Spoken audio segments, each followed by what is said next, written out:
One day I was speaking to a man, very interesting discussion, on an aircraft. Normally, we travel quite a bit, so you get to meet people, and when they ask you, what do you do? You tell them, no, I'm a religious person. I try to, teach people a little bit here and there, myself as well. So I was discussing with this man. He tells me, I'm an atheist. I said, okay, so what do you believe? He says, I believe when we die, we're just returned to nature. So I said, okay, when you die, what have you told those whom you leave behind to do? He says, I will be cremated. I will be cremated. So I had a beautiful discussion with him, explaining to him the damage and the harm of being cremated. He was not happy initially, but then he said, wow, you got me thinking. What did I tell him? I told him, brother, you see, we are buried. We are taught how to be buried from the time of Adam alayhi salatu wassalam. We believe that we were created from soil, and the evidence for that is when we are returned to the soil, we decompose completely into the soil, such that the remnants, there is almost nil or nothing. Have you thought of it? This man says, but I'm going to be cremated. I said, now when you cremate a person, what are you doing? You are applying tremendous heat and tremendous pressure to your body. We will not talk right now about whether you can feel it or not, but I will tell you that will not return to the soil. The reason is it becomes ash. Ash and soil are two different things completely. If you were to be decomposed without tremendous heat and pressure, you will decompose within the soil. The minute you apply heat and pressure, you become ash. That ash, what happens to it? It does not return to the soil. In fact, it remains separated. I said, but the point I'd like to ask you is, how do you know that you're not going to feel when people are burning you? He says, because medicine tells us that you don't feel anymore. I said, what if someone has felt it and they could not come back to tell you that we felt it? He says, I'll see when I go. I said, it will be too late.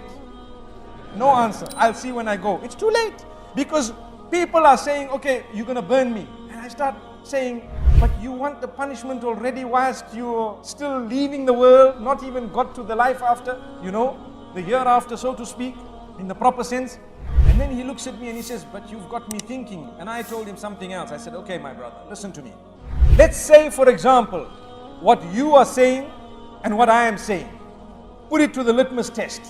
If what you are saying is true, then when we die, we will just be decomposed and that's it, everything is over. What is the possibility and probability of what I am saying to be true? Is there any probability? He says, no chance. I said, okay, when I die, if I was a good man who worshipped whoever made me, I call him Allah. I call him Allah, Allah the worshipped one. And I say he is one, alone, no worship to be rendered to anyone besides Al-Khaliq, besides the one who made me. I put my head on the ground for him. I render an act of worship for him. Whatever I do is for him. So if I were to worship my maker and say, oh you who made me, have mercy on me. Oh you whom I am going to return to when I die, have mercy on me. So that is my statement on one hand, and on your side, you do whatever you want and you're not prepared and whatever. When we die, if what you said was right, I did not lose anything, because I would have just died and decomposed. This is just a statement to make people think. If what you said was right, I did not lose anything because I decomposed. But if what I have said was right, you have lost everything. It's a fact. So why don't you just come and adopt what I've said? Because even in that case, you will lose nothing. Amazing. So follow some rules, follow some regulations, and continue to say, oh you whom I'm going to return to, have mercy upon me the day I return to you.